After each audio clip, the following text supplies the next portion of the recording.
What? No theme music, nah? Gusto, now Chris the host. Man, I make a little dinner while busting joke.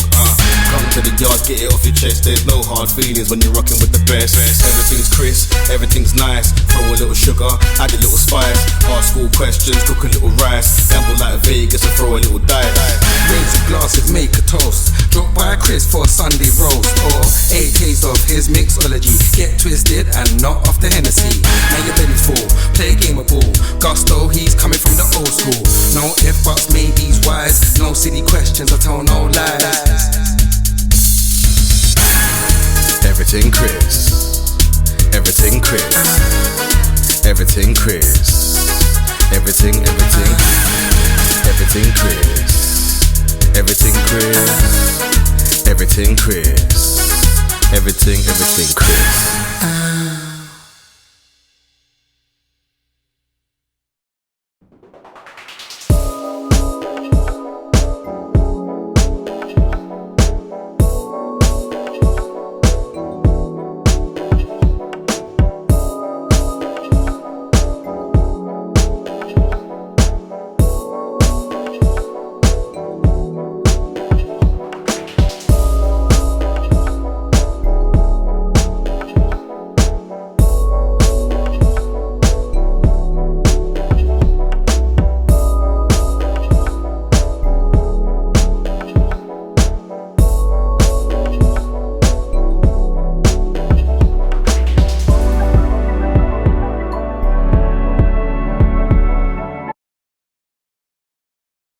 Live talks with the Australian sensation himself, Mr. Josh Wilcher.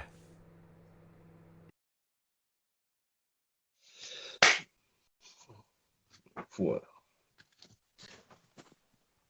Yeah, what's up, mate? Hey, the dude is here. How we doing, man? Yeah, good. How are you? I'm alright, I'm great, man. You know what I mean? Couldn't be any happier. How about yourself? Yeah, I'm all right, mate. I'm just sick of this lockdown, you know, like everyone else. I'm just trying to get through it, but it's good that the shop's open today a little bit, so it seems a bit more normal, doesn't it? You cannot. Nice. How you been dealing with the quarantine? Have you adapted to it though so far? Yeah, I mean, it's all right. It's just different, like the home workouts and stuff like that. Like, it's just hard to be it's hard to be up for it sometimes, isn't it? You know, just working out from your bedroom or something. It's just a little bit weird, but I've adapted, been able to go outside a little bit. So no, it's all right, I guess. And you got some workouts in, I take it. Just about. Yeah, gotta keep the fat off somehow, eh? Yeah. That's good, man. It's good. Again, thank you for joining me, man. Appreciate it. Appreciate your time. And then we'll get into it, man. Like start off by where did you grow up, man? Like where your beginning. Yeah, so I'm Australian, obviously. You probably tell by the way I speak a little bit. I thought you was American, man. but my dad's English, so he was born in England. So I had the opportunity to sort of get an English passport, you know. So I got that, and I sort of came over here, and then I've been over here for I think maybe six or so years now. So it's been quite a while. Okay, that's cool, man. Not too bad. In 6 years, not bad. And then how did you get into basketball? What was the beginnings of that? Yeah, I mean, it's weird. It was like my first PE teacher. I think he played like Division 3 or something back home. So it's not a high level, but to me, he was like the best basketball player I've ever seen, you know, because I was like 6 years old. I was like, well, every time he shoots, it seems to go in. So I was like, I want to be like that guy. So he sort of took me to after school basketball, and then I sort of picked up, and I just sort of got into it like that. So it's funny how, you know, I think that was 24 years ago now, and I'm still playing. So it's a bit weird, isn't it? Oh man, it's surreal, isn't it? Like you just picked it up from school. That's good though. Like if someone came into the school and then you get that influence from them. So when did you kind of like fall in love fully, where you said, you know what, I want to pursue this as a career now? Yeah, I think maybe 13, 14. I think like when I was younger, it was just playing with your mates, and you're in the backyard, you're just trying to shoot and sort of do all that stuff. So when I got to about 13, 14, I realised that I was better than a lot of people, and I was like, oh, this is a pretty good feeling, like I like that sort of people are looking at me like I'm pretty good at this thing, this basketball game. So I thought I'll keep at it, and I just kept going, kept trying to make those teams that the kids above me would make. So I'd try and catch them, and then I just ended up taking it all the way, I guess. Oh, that's good, man. That's good, and that brought you so far. Talking of Australia, I've known that's a good country for basketball. You've got a great women's team over there, good men's team over there as well. How was that like growing up playing basketball? What was the competition like for one, and the culture of basketball? What's it like over there? Yeah, I mean, I'm from Melbourne, so it's probably one of the bigger basketball populated sort of areas, Yeah. So obviously with our women's team, I think they're ranked like second in the world or third in the world. So in terms of everyone playing, everyone does, like women, men, the boys, girls, everyone. If you go to a park, if you go to a basketball complex, you got everybody's sort of joining in, you have sort of mixed matches. You've got boys on boys, boys and girls versus each other. Like, it's pretty good like that. So I think when you have something like that, it creates pretty good basketball players, and I think we've got a pretty good NBA influence right now with, I think we've got 10 or so guys in the NBA. Yeah. So it's pretty good. It's a pretty good country to be from with all this basketball stuff. That's good, man. So what was the culture like as well in terms of the fans, with basketball? What are they like as well with basketball? Yeah, I mean, Australian fans are they're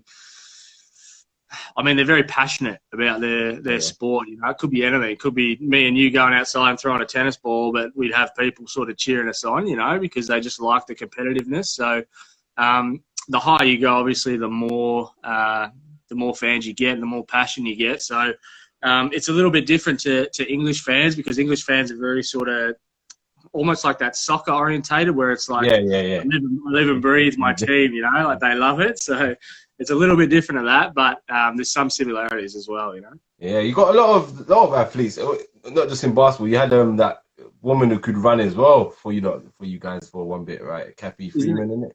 Kathy Freeman, yeah, she won gold. She wore that full suit. Yeah. I don't know if that's allowed now. I don't know if I was that.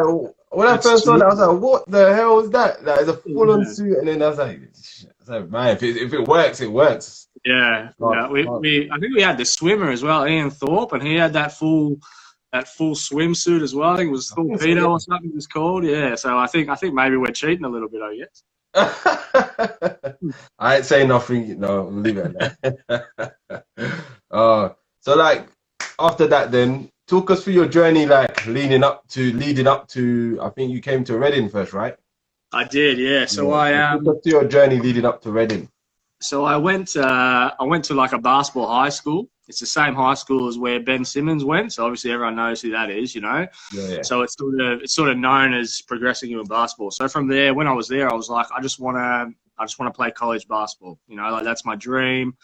I'll try and get over there. And I didn't do very well in high school, so I didn't have the grades to go to like a Division 1 or a Division 2. I had a couple of D2 offers, but I was ineligible, so I had to go to a junior college.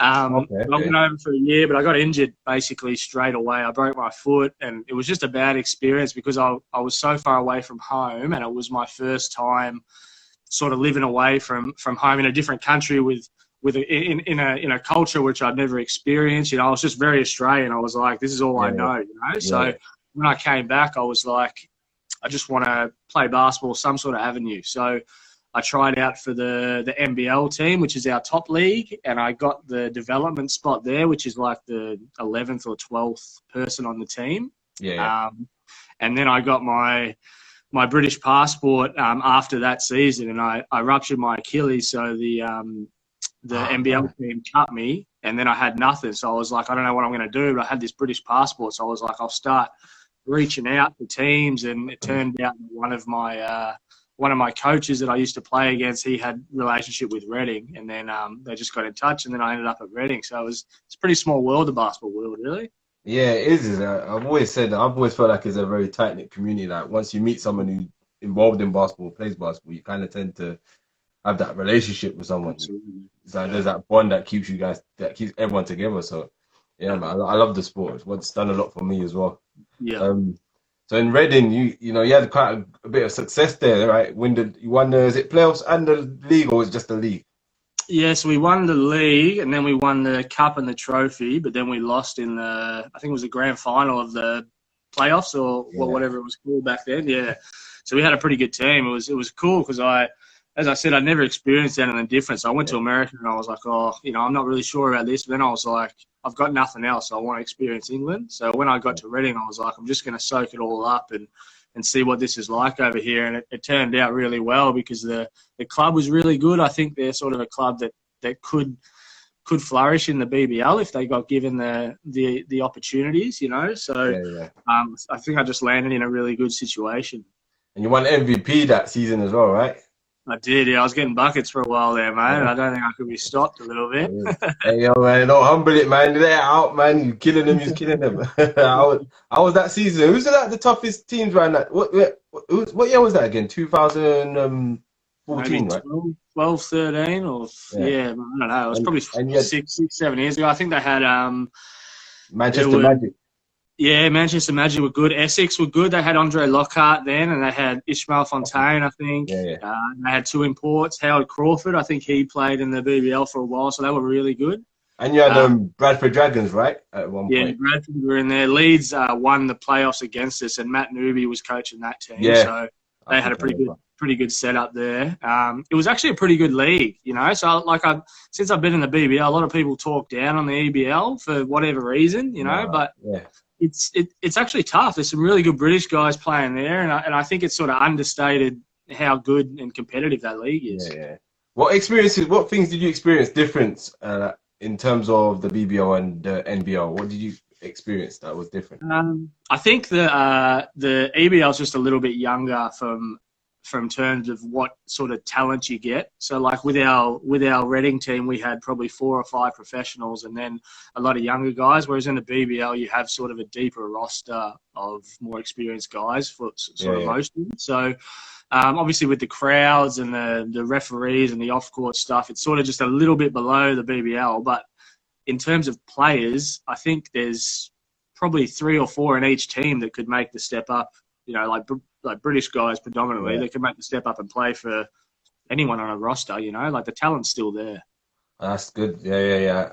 That's good perspective on that. I always thought there's a lot of guys who could go up, but I've always thought Reading didn't go up to the BBL.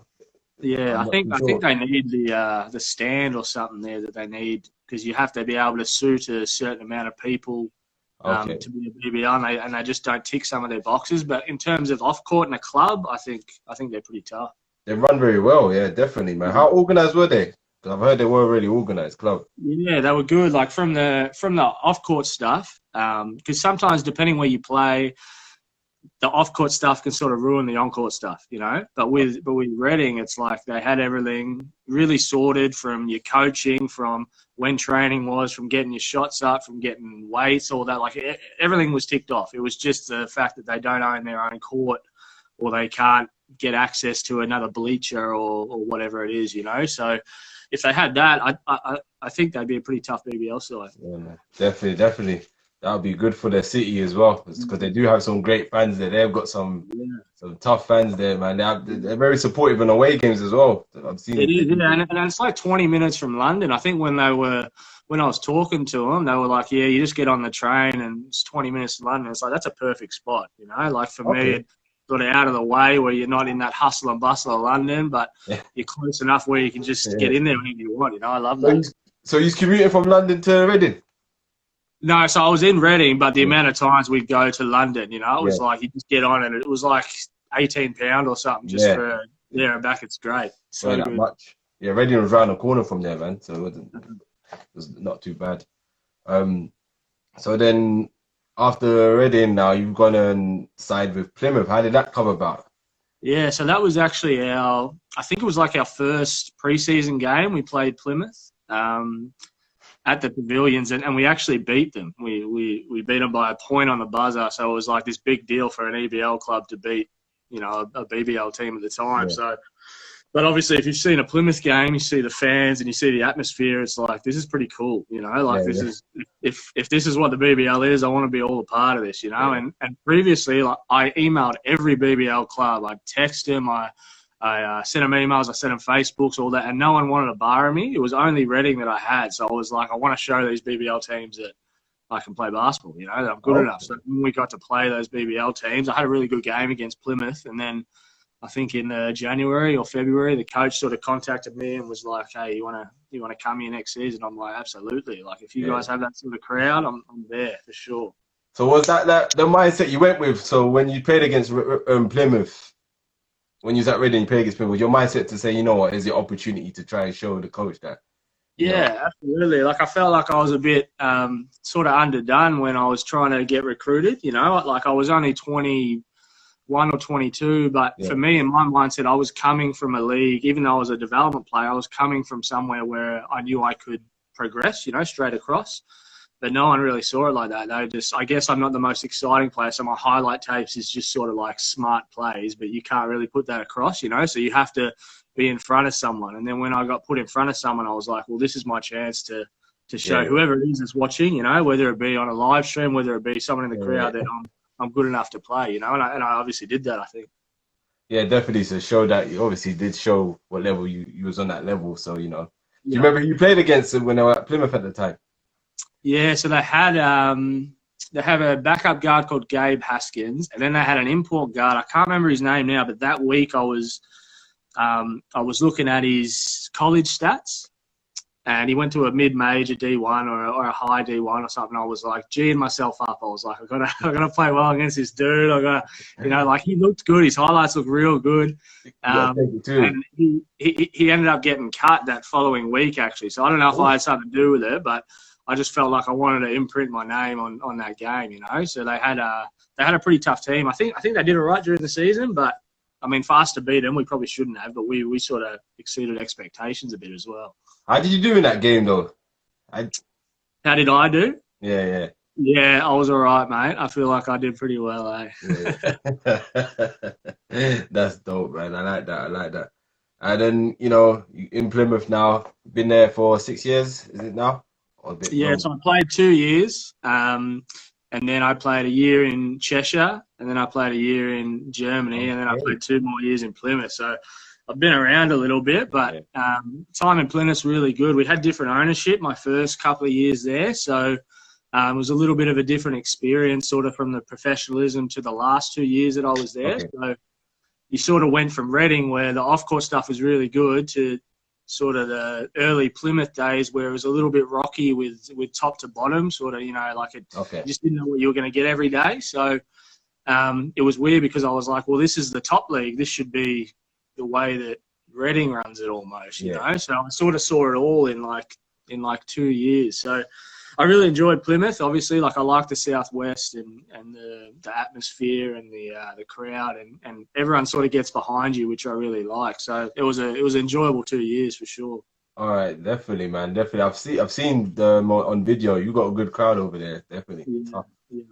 And you said you went to Cheshire. So what was the reason for going to Cheshire and then going back to Plymouth afterwards? Yeah, so I left Plymouth, and then I played. I changed teams in Australia because I play all year round, because we have our winter season.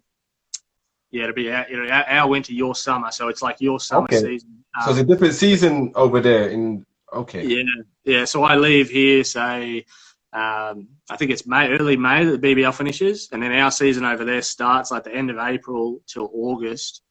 And then I come back in September and then play again over here. So it's just constant. So I changed teams back home, and then I wasn't going to go back to Plymouth. So then I was like, I'll see what other BBL teams are up. And we were on our way home from a road trip. I think we had a 12-hour road trip to Rockhampton, which is one of the far games back home. And I just got a text saying, hey, do you want to come to Cheshire? Are you interested in Cheshire? And I was like, oh, for sure. You know, like, I liked playing against them and what I saw from them. So I sort of jumped on board immediately, really. So it was good. I got injured there as well. So I've just had some bad luck.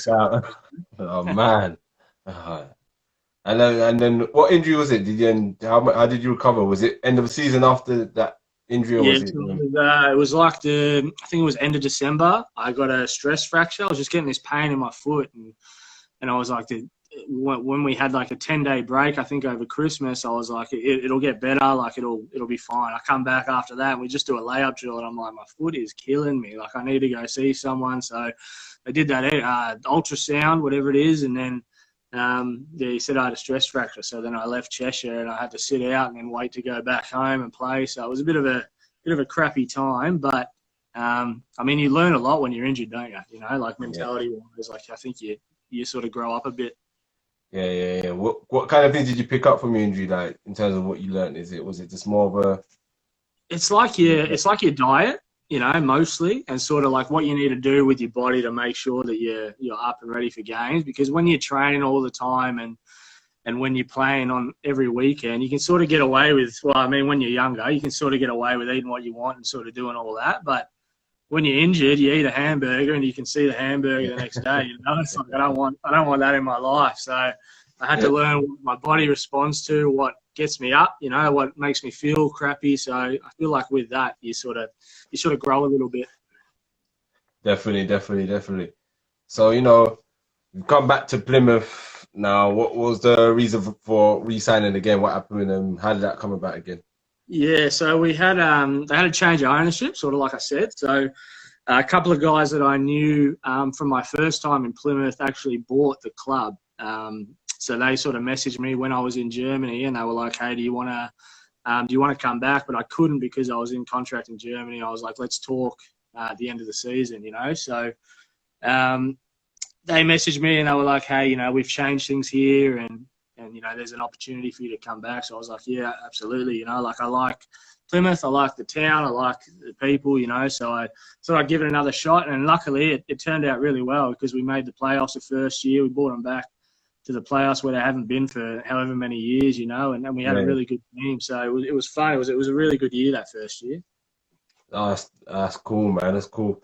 And you did it did kind of Plymouth, yeah, they've always been a good team, man. Definitely just need to get over that hump. Yeah, it is. Yeah.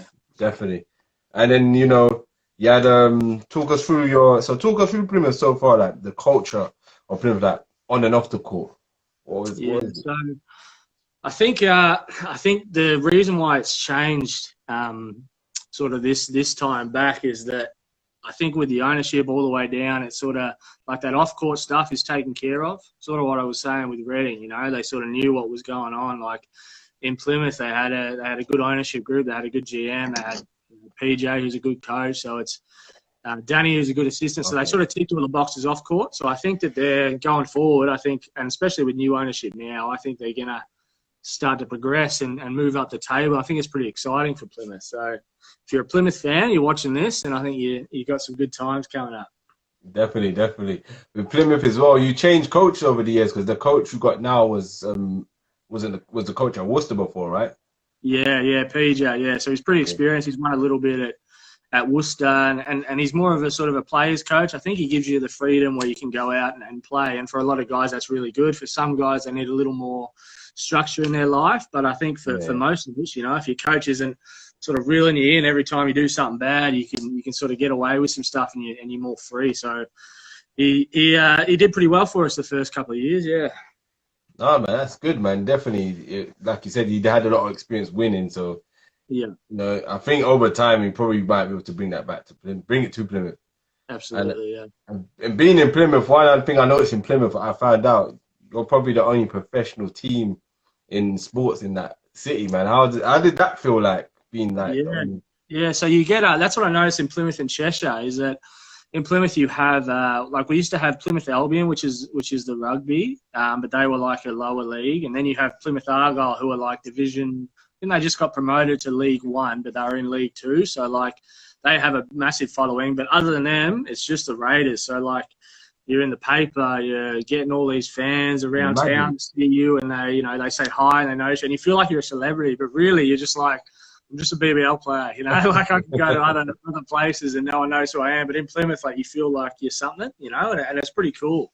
So I think that's a bigger like attractive part for people wanting to come and play. That I mean, if you want to feel like you're a someone down there for sure, you know. That's what I mean. I could imagine that because it's like, you know, I think that's how what's happening in Plymouth should happen. Really, I reckon around the BBO. Like, Yeah, it should. You know what I mean, it should be recognised in other teams, and maybe they do it in Newcastle. They recognise some of the players there.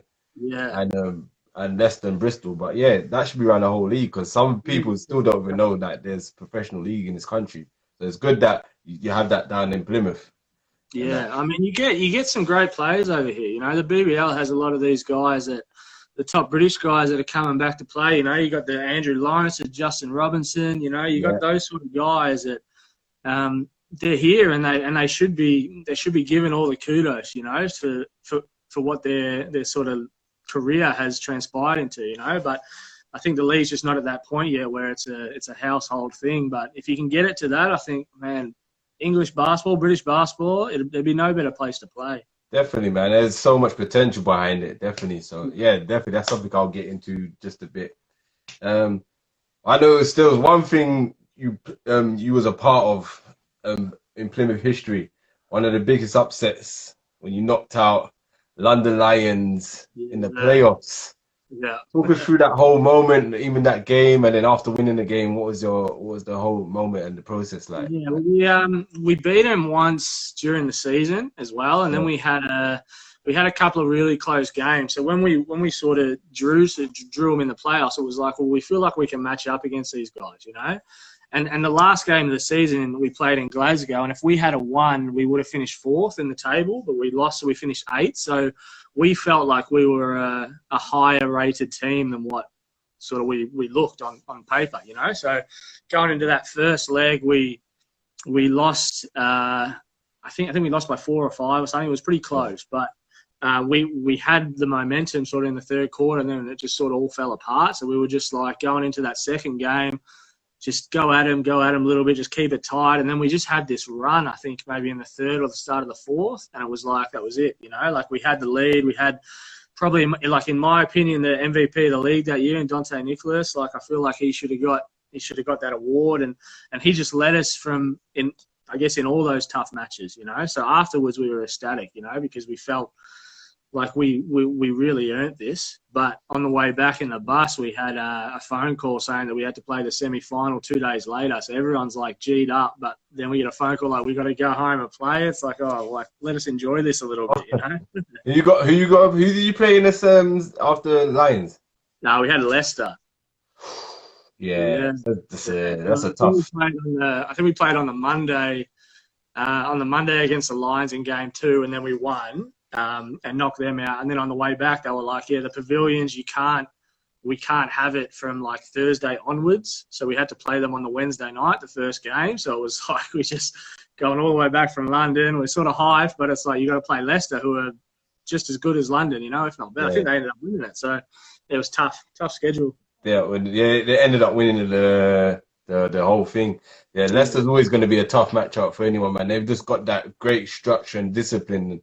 They do. They coach really well. They've got, I mean, it feels like they've got 14 guys that just buy into the same thing, you know? Like, it's like, I've never seen this guy before, but he's killing us because he just gels with everyone else, you know? Yeah. I spoke to Rob about it, when I had him on, the coach, and I just said to him, your team reminds you of the Spurs, like how everyone just buys into that system, and then, you know, like everyone not trying to be, there's no egos there, everyone's just putting it at the door. I love it. I hate playing against them because they're so good, but when you watch them, it's like that's how basketball should be. Like, it looks fun, you know. It looks like they're all playing for each other and they all want the best for each other. And I think that's good basketball. And they don't care who wins MVP, man. Yeah, I love Leicester's basketball, man. Tough, man. So, question I always ask all my guests on there is like, what's your views on the BBL and WBBL, if you know about it, and what things you think are working and what things you think they can improve on? Yeah, well, I think to start on the WBBL, I know a couple of people that play in it. There's actually a couple of Australians who sort of came over and played in it, and I think they need more exposure, you know, because I feel like if they're not linked to a BBL club, I don't know too much about it, but I know enough to sort of say if they're not linked to a BBL club, it seems like they're not as sort of broadcast as what everyone else is, you know. I don't know if there's something the BBL can do and the WBBL if they can sort of link up and have something that way. But I mean, the BBL is not really at that point where they're so high up, but you feel like if you're a women's player in England, where there's sort of not that many anyway, it seems, you know, like if you want to promote women's basketball, you're going to have to give them a product where they've got something to aspire to, you know. So I think they just need more exposure with that. With the BBL, I've been here however many years, I think 4 or 5 in the BBL, and it's got better since I've come, and the players, the best British players coming back, you know, like I said, those 2 guys, you had Ashley Hamilton, you got NBA, you got all those guys, like they're fantastic players, you know, but you don't want to waste the time that they're here by not geeing up the league that little bit more. Definitely. I feel like if you're going to bring those guys back, you got to try and get some money somehow to sort of G up the league and make it a little bit better. So you've got some investments in London, I think, coming in with London Lions and Plymouth. This new partnership, which is great, which I hope that, you know, that can bring the league a little bit further. But in terms of the government, I think we need them to sort of come in and be like, basketball's a real sport, you know. Basketball needs to be believed. So hopefully that can start picking up a bit, you know. Definitely, I think they need to. From my perspective, is the potential is there. They need to see that there is potential here to make it go bigger than what we can imagine. And one thing I've always mentioned as well, the marketing definitely needs to be more effective. I reckon, you know, as well as marketing team, I think it makes market players more. You know, bring out their personality a bit more. Have some bad guys, have some good guys, have some matchup, you know, make it fun. You know, that's something I've always said with the BBL that they can do, and I reckon it could go a lot further. And you know, just little things like the Kofi Kingston, the shooter, you know, bring his personality out. You know, like his cookie, or someone like Mike Tuck who can be a bad guy. Yeah, you know, I mean, he's a bad guy for me for sure. Definitely, man. But definitely there's so much there that can happen, man. But definitely, there's another question I always ask is favorite pre-game meal and favorite post-game meal. Okay, I think post-game would be KFC. Anytime I can get my hands on that. Like when we're on the road trips and then we go to the because Plymouth's so far away. Like when we can stop at a services on the way home that's not shut, and usually you only get McDonald's, and it's like I don't really want that. There's never that KFC light up. It's like we're there, everyone's in there. It's fantastic. That's my spot. I think pre-game I'm sort of like a pasta guy. I used to get, like, when I was at Reading, I had no money, so I was like, I just can't afford anything. So I used to have plain pasta in a Tupperware, and then I'd just have like a bag of that 1 pound cheese, and I'd just heat it up in like the baby microwave on the road, and then I'd pour cheese on top, and that'd be it. There'd be no meat, there'd be no nothing. It was nothing. Like, that's no sauce. I sauce it up a little bit now that I've been in the league a little while. But back then I was pretty basic, you know. I've been there before, man. Some tough times, man. You're gonna do it tough before you get better, don't you? Oh my gosh. All right, next bar. This is my favorite part of these talks. I love doing these my hotspot questions. Okay, hit me. So there's 2 3-part questions. Yep. First part is player you love playing with, player you love playing against, and a funny teammate. Okay. The player I love playing with would be Dante. I think I mentioned him before. Dante from 2 years ago. He was just a dog, mate. Like he'd just bring the best out of everyone. He'd get on you if you couldn't. So he'd be the one. Playing against, I think Raymond Fletcher. Oh, right. He's been mentioned a few times. Yeah. He's just tough, you know. Like he's just good at everything. And it's like you take one thing away and then he's got this backup to something, you know. It's just, as a point guard, it's like I enjoy how good he is and I enjoy going up against that, you know. So he's probably that one. Funny teammate, Zach Wells. So he was my teammate 2 years ago. He just got me. He just sort of, our personalities clicked. He had those jokes that I just, you know, like I'd actually laugh from my heart, you know, like I'm giving you a laugh out. So I think I'd pick him. Definitely, man. I like that. Fletcher, yeah. And sorry, the last one again? Zach Wells. Yeah, Zach Wells, right. That's good, man. Fletcher's been mentioned a few times. A lot of people like playing Fletcher, so Yeah, I can imagine. He's probably on the he's probably on everyone's I'd like to play with list. But yeah, going up against him, mate, he's tough. He's like I've gone up against him since my first year in the league, and it's like I'm just waiting for him to get worse, you know, so then I can start getting the upper hand on him. But he's a couple of years older than me, I think. I'm like, mate, just how about you just take a seat back a little bit, let me come up. So yeah. That's annoying because you got him, and then he comes. Then Robinson's another one as well. That's a tough. Like, the point guard position in the BBL is tough, super tough. Yeah. Really tough. All right, and then the second part is the opposite of what I'd say. So it's a player you didn't like playing with. So not necessarily someone you don't like. It could be just sometimes you could have a friend that you didn't like playing with. It could be in a scrimmage or in a game. Okay. A player you didn't like playing against, the kryptonites. Okay. Everyone has their kryptonites, and a funny opponent. Okay. I think the one that I don't like playing against for sure is Jules Dangakoto. Oh, so have you ever seen him play?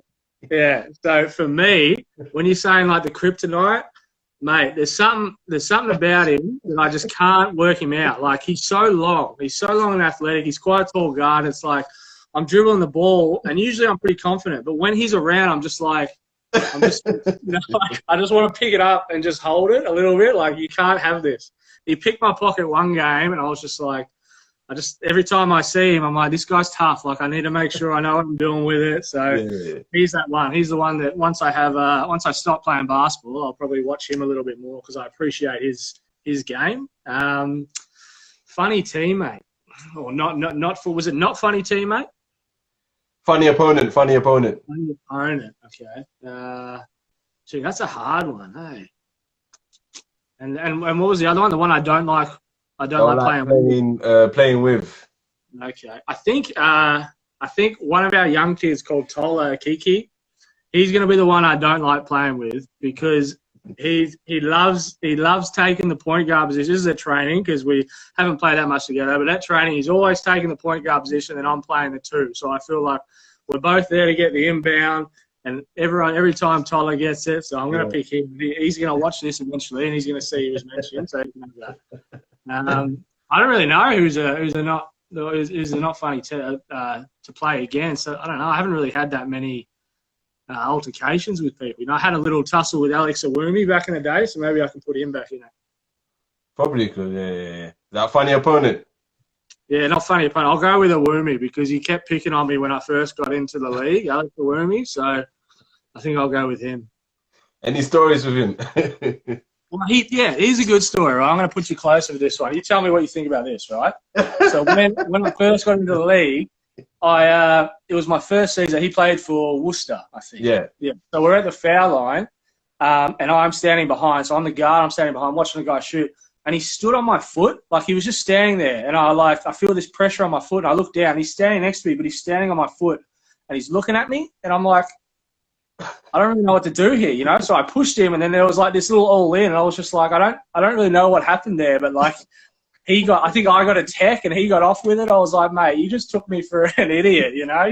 This was at the pavilions as well. I'm like, you made me look like an idiot on my own court. So, yeah, I'm going to put him in one for sure. I still hold a grudge for that. Like, do you tell him that? Yeah, I'll have to. I haven't spoken to him ever, so I'll have to tell him that. Oh, man, that's funny opponent, man. Oh, that's hilarious, man. Standing on your foot, like, what are you doing? Yeah, I don't know. He probably did it on purpose. He was trying to get a rise, and he did it. So I'm going to have to step on someone's foot next season and see if I can. Well, there's some vet moves you can get ready for next season. So, you know. Definitely, man. Oh, man. People who are tuned in while we're here, if you got any questions for Josh while we're here, and Josh, do you have any questions for myself? Yeah. So what's your plans with this, mate? Like I see you've talked to. I actually watched a few of your videos earlier. You know, just to get a gaze of what you do. So I like the exposure that you give. So what are your plans for this sort of channel? You know. Yeah, definitely. What I'm trying to do. The main goal is to I want to interact more with the players, and I want the people to see that. So see that there's basketball in this country.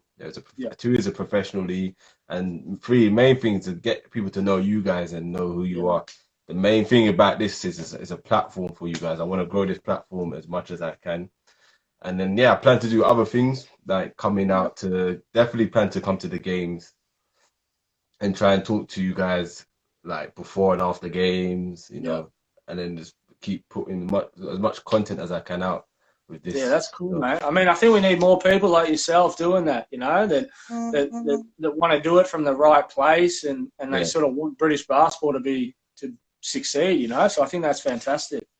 Yeah. Thanks, man. So that's literally my whole plan and idea. I've got a show coming out. Yeah. So I've done the show already, and I'm just literally my editors got everything set up. Should be releasing it 19th. Justin was on that episode, and then Corona came, and then, I couldn't record no more. But I thought I'd do these lives, get people to know who I am, and get them to see what I'm doing. So when I do my actual shows, and I want to call someone up to do a show, you know what it's about. I'll have to tune in for that as well, mate. Yeah, definitely. So that is my plan with this. You've got a question here. What was it like playing versus the Eagles, and did you like the new arena? Yeah, so I did like the new arena. They're probably not going to like this answer, but we actually played their first game in the new arena and we won. So I love the new arena. So whoever wrote that, I love it. It's fantastic there. For Newcastle Eagle fans. Yeah, probably going to unfollow me now, but yeah, no, we had a good experience there. Yeah. No, I like that they've got a new court, man. What do you think of that as well? Like the teams getting their own courts, like it's fantastic. Like them and Leicester and Worcester to an extent. I think Worcester's is with the uni a little bit more, but yeah, Leicester and Newcastle. They've done it right since I came to the league. You know, like they've had the best teams. They've had the sort of solid recruitment every year. So I think those are the sort of the benchmark. And then you got London with Copper Box. Like you'd love to if they could find out a way to sell that out or get a few more people there, it'd be amazing, you know. So I think the setup's there for British basketball now. It's just about evolving it a little bit more. Yeah, it's good because there's other teams following suit. So you've got Bristol on the verge of getting their own arena as well. Yeah, so, exactly. Yeah. Do you reckon Plymouth have got plans of doing their own arena, or is Plymouth is the pavilion kind of like their home court? Yeah, I mean, like pavilions, it's very lucky that's there because there's not that many places in Plymouth where they could play if that wasn't there, you know. So I think they do have plans to get a new arena. I think it's probably going to be sooner rather than later now that they've got this new sponsorship or new partnership. Sorry. So yeah, I think they're another club that could do it. So I mean, if you have, it'll be like 5 or 6 teams with their own arena. It'll be fantastic for the league. Definitely. Especially the city like Plymouth. It's so the fact that they're one of the very few professional teams there, they can go so far with that. Like, I hope they do something great with that. Yeah. Do you planning on? So I believe you're going back home. Do you planning on coming back to Plymouth, or is there any plans, or you're not too sure about what the future is? Yeah. So I came out today, obviously that I've left Plymouth. Myself and my wife are going to be making a move. So just got to see where we end up with that and see what sort of happens in the BBL and that sort of stuff. So I'm not going to rule anything out, but it just won't be at Plymouth, unfortunately. So we'll see. We'll see what comes up. But I mean, I just want to keep playing basketball. So wherever that is, I'd like to be. And there might be, and if Plymouth don't work out, plans to go back to QBL, you reckon? Yeah. So this time, obviously, with this Corona stuff, our league got cancelled. So I'm going to be playing in that league next year. So I've still got just trying to enjoy this time off till I got to play another full 12 months of the year. You know, it takes it out of you a little bit. Nice. Last question for me. What's the toughest team you played against? Or top 3 teams? Okay. You played against? I think my first year in the league, Newcastle's team. Yeah. They had like Scott Martin and Fletcher. And this is when Defoe was like just a big dog. Like he was tough, mate. He was so tough. And you had Charles Smith.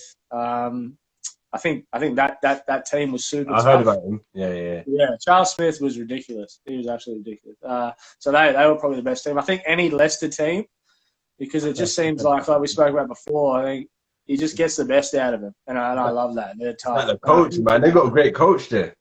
Yeah, they do. Another one, I think it's split. Like I obviously with Jules, like I was talking about, I just had trouble against the City Royals. So I feel like any team is on, you can just go in there. So if you know him, if you ever meet him, don't tell him I said this because he'll probably terrorise me every time I. I know Jules. I know Jules, man. Yeah, I know him very well. Royals was a good. That was a good setup, man. I don't know what happened with that. It's unfortunate, but.